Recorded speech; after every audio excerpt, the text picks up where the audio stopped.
My dear students, good morning. Welcome back on this channel Ajit mathematics. आप सबका Ajit mathematics YouTube channel पर हार्दिक स्वागत है। रसायन विज्ञान हम लोग पढ़ रहे हैं और इसके तहत हमने पिछले क्लास में लवणों के बारे में कुछ जानकारी आपको दी थी।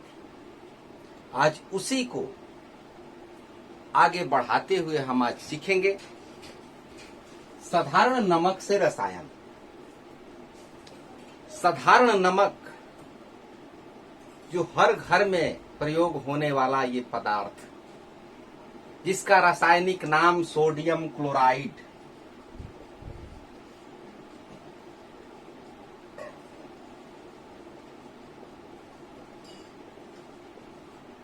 रासायनिक सूत्र NaCl, आप सब इससे पूर्व परिचित हैं। यह सोडियम और क्लोरीन दोनों से मिलकर बना हुआ एक कंपाउंड है, यौगिक है। यह मुख्यतः समुद्री जल से प्राप्त किया जाता है, अर्थात समुद्री जल में अनेक घुलनशील लवण में साधारण नमक जो है वह एक बड़ा ही अपना महत्वपूर्ण स्थान रखता है। अर्थात समुद्री जल में घुलनशील लवणों में यह सबसे प्रमुख है। इसके अतिरिक्त उसमें sodium sulphate, magnesium chloride, magnesium sulphate, calcium carbonate इत्यादि लवण भी अशुद्धि के रूप में पाए जाते हैं। कुछ स्थानों पर ये खनिज लवण के रूप में भी पाया जाता है, यानी चट्टानों के रूप में पाया जाता है, तो इसे खनिज लवण कहा जाता है। ये खनिज लवण कैसे बने होंगे? समुद्र में होंगे और किसी समय अंतराल में वहां का जल सूख गया होगा, तब इनका निर्माण हुआ होगा। ऐसी वैज्ञानिकों की कल्पना है, ऐसा उनका सोच है। और खनिज लवण, जैसे कोयले का खनन किया जाता है, उसी तरह से खनिज लवण का भी खनन किया जाता है। काला नमक, सेंधा नमक, ये भी जमीन से खोद करके खदानों से प्राप्त किया जाता है। तो इस प्रकार अशुद्धि के रूप में लाल चिकनी मिट्टी के कण इसमें मिले होते हैं। इसीलिए सेंधा नमक का जो रंग होता है वो हल्का भूरा होता है, क्योंकि उसमें चिकनी मिट्टी के रूप में मिट्टी के कण मिले होते हैं। अब ये जो नमक है, नाम पर इसका थोड़ा हम विचार करते हैं। यदि इसको हम तोड़ दें तो हो जाएगा, अलग अलग कर दिया हमने नमक। इसको नमक क्यों कहते हैं? क्या कारण है कि इसको नमक ही कहा जाता है? नम, नम का मतलब क्या होता है? नम का मतलब गीला, आर्द्र। और को माने करने वाला, जो करता है। तो नम करने वाला, आर्द्र करने वाला, गीला करने वाला, ये नमक। जो नम कर दे वो नमक है। आप सलाद खाते होंगे, सलाद में ऊपर से यदि थोड़ा सा नमक गिरा दिया जाए, डाल दिया जाए, छिड़क दिया जाए, तो क्या होता है? पानी छोड़ देता है, आर्द्र हो जाता है, गीला हो जाता है, नमी की मात्रा उसमें बढ़ जाती है, अर्थात नम कर देता है। इसलिए इसको नमक कहते हैं। समझ गए?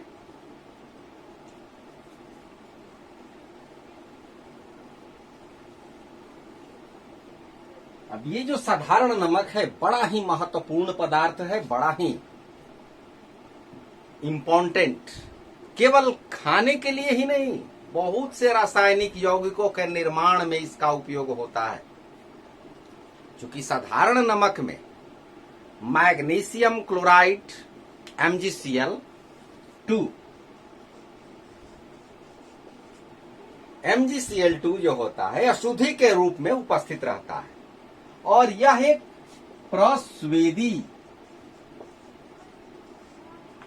प्रस्वेदी पदार्थ है। इसका मतलब जैसे शरीर से पसीना निकलता है, पानी निकलता है, प्रस्वेद, तो उसी तरह का ये पदार्थ है जो कि पानी को निकालता है। यह हवा से नमी को सोखता है, इसलिए साधारण नमक को खुली हवा में रख देने पर पसीज जाता है। साधारण नमक में पोटासियम आयोडाइड की थोड़ी सी मात्रा मिला दिया जाता है, जिससे वो नमक आयोडीन युक्त बन जाता है। और आयोडीन नमक युक्त नमक खाने की सलाह दी जाती है, क्योंकि ग्वाइटर, घेंघा रोग से बचाव के लिए आयोडीन नमक खाने की सलाह दी जाती है।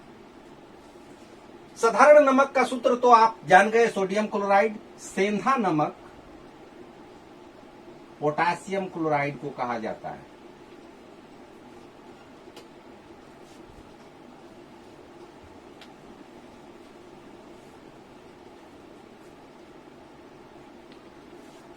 आपने दांडी यात्रा का नाम सुना होगा, महात्मा गांधी का दांडी यात्रा।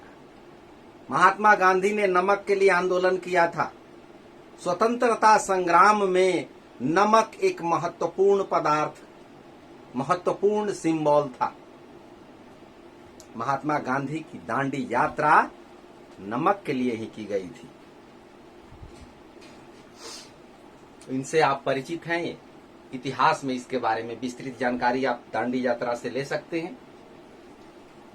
अब हम आगे बढ़ते हैं कि रासायनिक पदार्थों में, रसायन विज्ञान में हम जो केमिस्ट्री का अध्ययन कर रहे हैं, यहां पर यह साधारण नमक का क्या उपयोग है। साधारण नमक जो है वो रसायनों का कच्चा पदार्थ है, रॉ मटेरियल।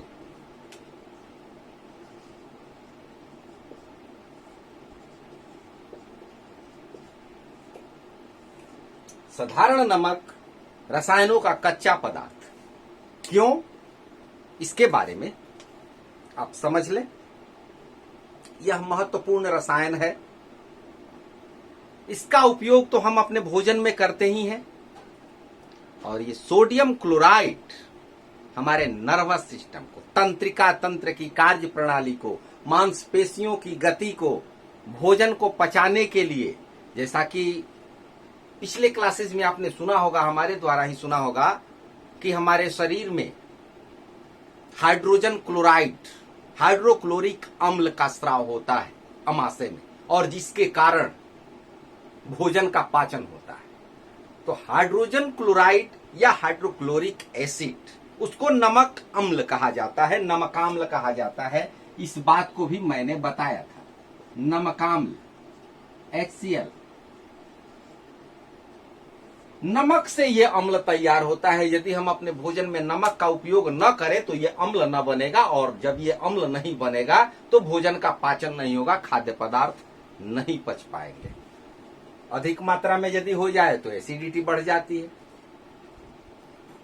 अचार बनाने में नमक का उपयोग होता है, मुरब्बा बनाने में, परिरक्षक के रूप में, क्योंकि यह उनको रक्षित करता है, उसको ज्यादा समय तक सुरक्षित रखता है, तो परिरक्षक के रूप में इसका उपयोग होता है। इसके अतिरिक्त सोडियम हाइड्रोक्साइड, बेकिंग सोडा, जिसका उपयोग पुआ पकवान बनाने में होता है, तो baking soda, sodium bicarbonate, washing soda, विरंजक चूर्ण जिसको कि ब्लीचिंग पाउडर के नाम से जाना जाता है, उसके निर्माण के लिए भी यह एक महत्वपूर्ण कच्चा पदार्थ है। तो इस प्रकार साधारण नमक जो NaCl है, बड़ा ही महत्वपूर्ण रसायन है। HCl को अमाशय रस भी कहा जाता है। ये नाम आप याद रखिएगा कि अमाशय रस किसको कहते हैं। गैस्ट्रिक जूस, क्योंकि ये अमाशय में निर्मित होता है। अब साधारण नमक का बारी बारी से हम देखेंगे कि कहां पर और कैसे उपयोग होता है। चूंकि ये रॉ मटेरियल है तो इसकी सहायता से क्या क्या हमें मिलने वाला है, क्या क्या मिलता है। तो सबसे पहला जो प्रोडक्ट है हमारी NCERT बुक में, वो है सोडियम हाइड्रोक्साइड।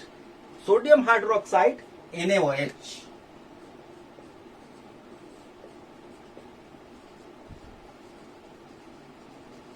सोडियम हाइड्रोक्साइड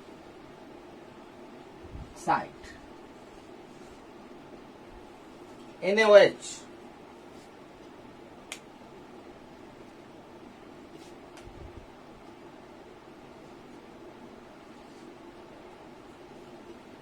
तो सोडियम हाइड्रोक्साइड कैसे प्राप्त होता है सोडियम क्लोराइड से? सोडियम क्लोराइड के जलीय विलयन में, जलीय विलयन का मतलब कि जल में घुलनशील हो जाए, जल में उसको घोल दिया जाए, उसका सॉल्यूशन बना दिया जाए। तो सोडियम क्लोराइड के जलीय विलयन में, सोडियम क्लोराइड NaCl, जलीय विलयन H2O,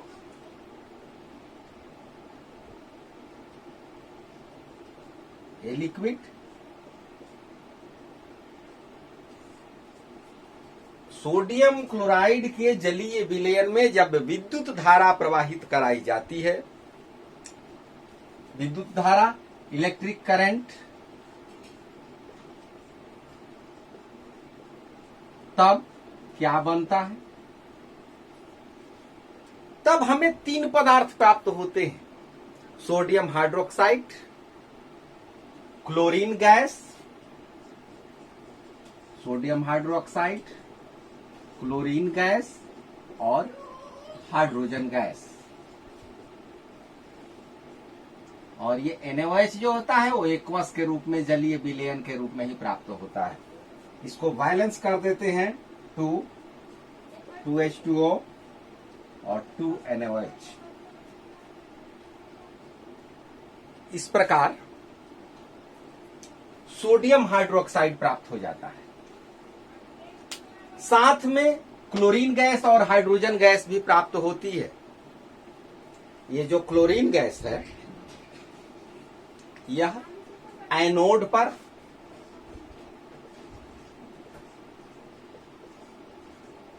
चूंकि इसकी प्रकृति इलेक्ट्रोनेगेटिव होती है इसलिए यह पॉजिटिव पर जाता है, और हाइड्रोजन कैथोड पर इकट्ठा होता है, एकत्र होता है। अब यहां पर आप यदि ध्यान दें तो यहां 2 गैसें प्राप्त होती हैं, क्लोरीन और हाइड्रोजन। साथ में NaOH ये बेस है, क्षारक है, क्षार है। तो चूंकि इस प्रक्रिया में, इस अभिक्रिया के फल स्वरूप हमें क्लोरीन और ये क्षारक प्राप्त होता है, अतः इसका नाम है क्लोर क्षार, क्लोर क्षार प्रक्रिया। इसको कहते हैं क्लोर क्षार प्रक्रिया,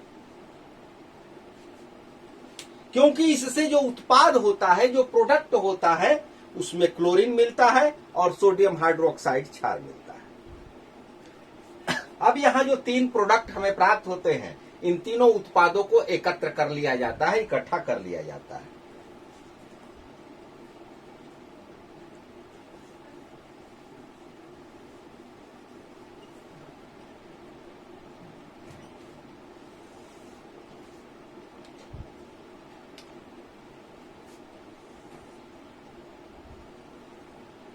साल्ट, नमक, और नमक के जलीय विलयन में, नमक के जलीय विलयन में जब इलेक्ट्रिक करंट प्रवाहित की जाती है तो हमें 3 प्रोडक्ट प्राप्त होते हैं, हाइड्रोजन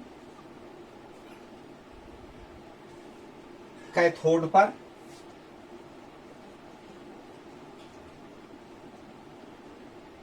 क्लोरीन एनोड पर और NaOH ये एक्वस के रूप में प्राप्त होता है।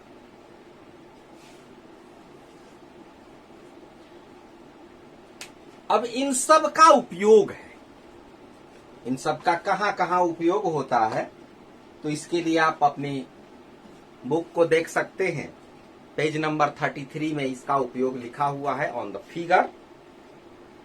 हाइड्रोजन का उपयोग ईंधन, मार्गरीन और खाद के लिए, अमोनिया के निर्माण में। क्लोरीन का उपयोग जल की स्वच्छता के लिए। आरओ का जल हम लोग जो यूज करते हैं उसमें क्लोरीन डाला जाता है, क्लोरीन गैस प्रवाहित की जाती है। स्विमिंग पूल में पीवीसी, पीवीसी कहते हैं जैसे इलेक्ट्रिक वायर के ऊपर जो कवर रहता है, जिसको प्लास्टिक का कवर हम लोग कहते हैं, वो पीवीसी, पॉलीविनाइल क्लोराइड, उसमें उसका उपयोग। रोगाणुनाशक के रूप में सीएफसी, क्लोरोफ्लोरोकार्बन, कीटनाशक के रूप में भी इसका उपयोग होता है। और ये जो NaOH, इसका उपयोग ग्रीस को हटाने में, चिकनाई को हटाने में, साबुन बनाने में, अपमार्जक में, कागज बनाने में और कृत्रिम फाइबर में। ये उपयोग इनका आप याद रखिएगा,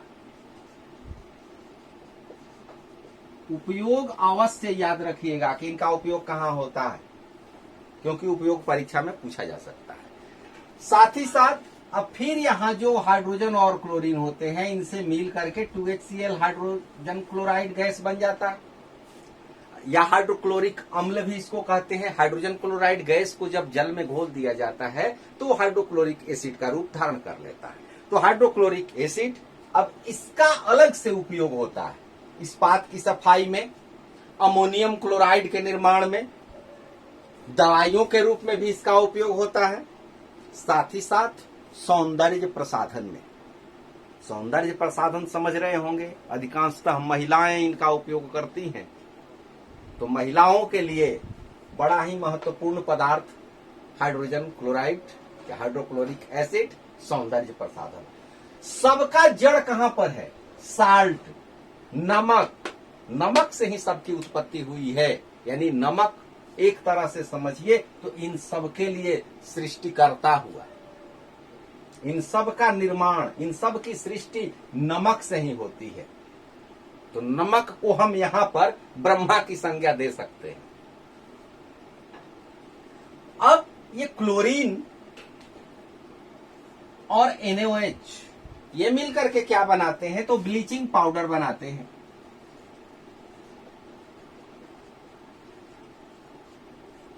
विरंजक चूर्ण का निर्माण करते हैं। ये विरंजक चूर्ण रंगों को हटाने में, विरंजन, रंगों को हटाने में विरंजक चूर्ण या ब्लीचिंग पाउडर, कैल्शियम ऑक्सीक्लोराइड, जिसके बारे में अभी आप आगे सीखेंगे। तो कपड़े से रंगों को हटाने में इनका उपयोग किया जाता है, विरंजक चूर्ण का। ये कहां से बनता है? तो साल्ट से बनता है, नमक से ही बनता है। अब देखें कि विरंजक चूर्ण कैसे बनता है।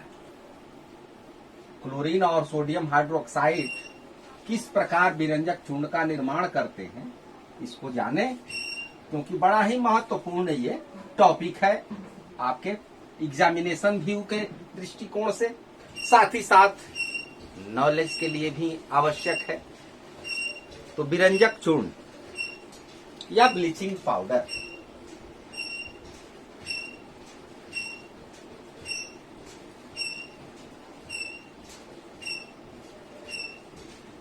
कैल्शियम ऑक्सीक्लोराइड, CaOCl2 या CaOClCl भी इसको कहते हैं। इसका इक्वेशन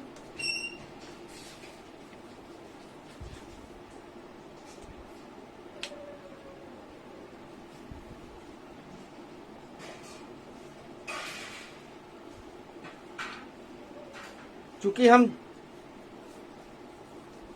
जानते हैं कि सोडियम क्लोराइड के जलीय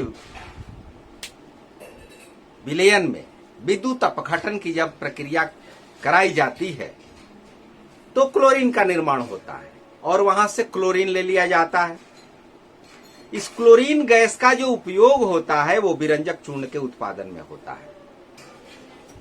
शुष्क या ठोस, ठोस बुझे हुए चूने में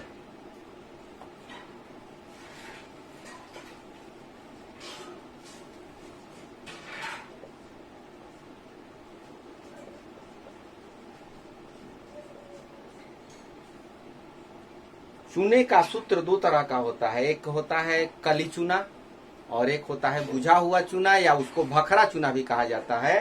कैल्शियम ऑक्साइड कली चूना जो कि गिट्टी के रूप में, पत्थर के रूप में, ढेले के रूप में मिलता है, और जब इसमें जल मिला दिया जाता है तो उसे बुझा हुआ चूना या भखरा चूना कहते हैं, कैल्शियम हाइड्रोक्साइड। तो कैल्शियम हाइड्रोक्साइड लेना है, ठोस बुझे हुए चूने कैल्शियम हाइड्रोक्साइड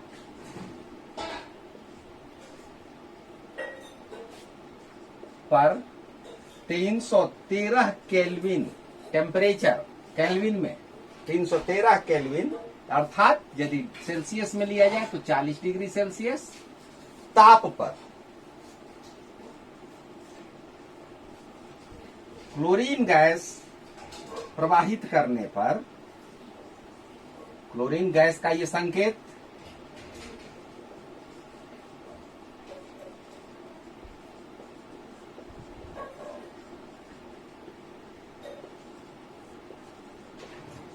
विरंजक चूर्ण का निर्माण होता है।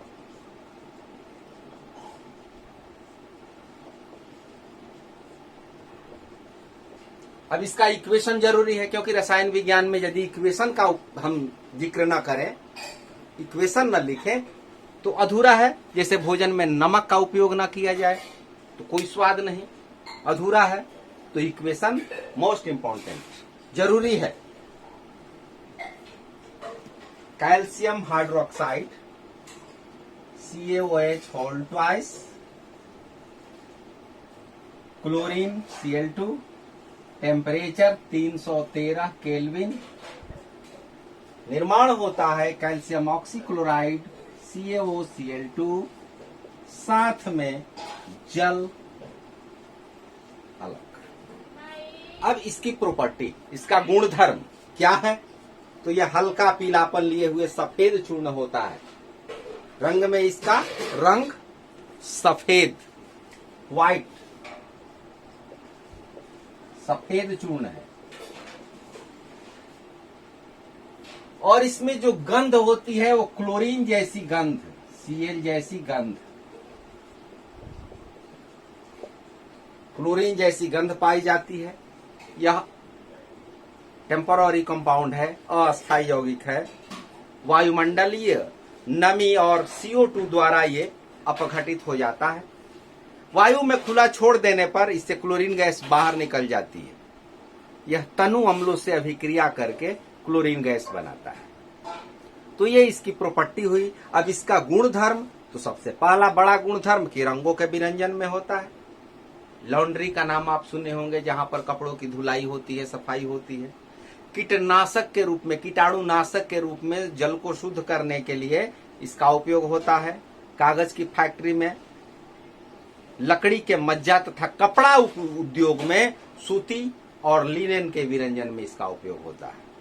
ऑक्सीजन, क्लोरीन और क्लोरोफार्म, क्लोरोफार्म CH, Cl3,